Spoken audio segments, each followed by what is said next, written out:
బుద్ధియుక్తో జహాతిహ ఉభే సుకృతదుష్కృతే తస్మాద్యోగాయ యుజ్యస్వ యోగః కర్మసు కౌశలం. భావము: సమత్వ బుద్ధియుక్తుడైన వాడు పుణ్యపాపములను రెండింటినీ ఈ లోకమునందే త్యజించును, అనగా కర్మఫలములు వానికి అంటవు. కనుక నీవు సమత్వ బుద్ధి రూపయోగమును ఆశ్రయింపుము. ఇదియే కర్మాచరణమునందు కౌశలము, అనగా కర్మబంధముల నుండి ముక్తుడగుటకు ఇదియే మార్గము అని శ్రీకృష్ణ భగవానుడు అర్జునుడితో పలికెను.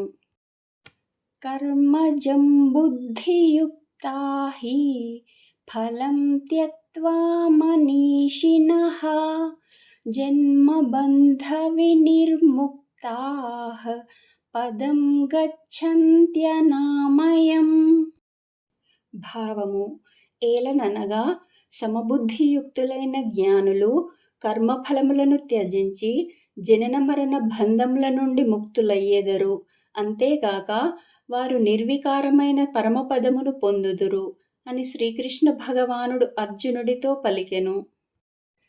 యదా తే మోహకలిలం బుద్ధిర్వ్యతితరిష్యతి తదా గంతాసి నిర్వేదం శ్రోతవ్యస్య శ్రుతస్య చ.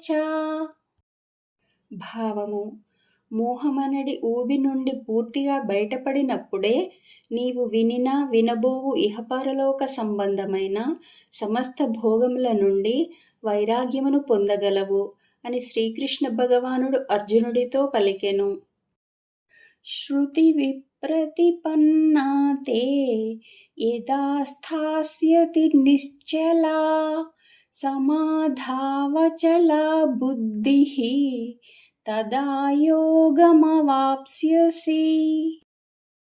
భావము: నానా విధములైన మాటలను వినుట వలన అయోమయమునకు గురి అయిన నీ బుద్ధి పరమాత్మయందు నిశ్చలముగా స్థిరముగా ఉన్నప్పుడే నీవు ఈ యోగమును పొందగలవు, అనగా నీకు పరమాత్మతో శాశ్వత సంయోగము ఏర్పడును అని శ్రీకృష్ణ భగవానుడు అర్జునుడితో పలికెను.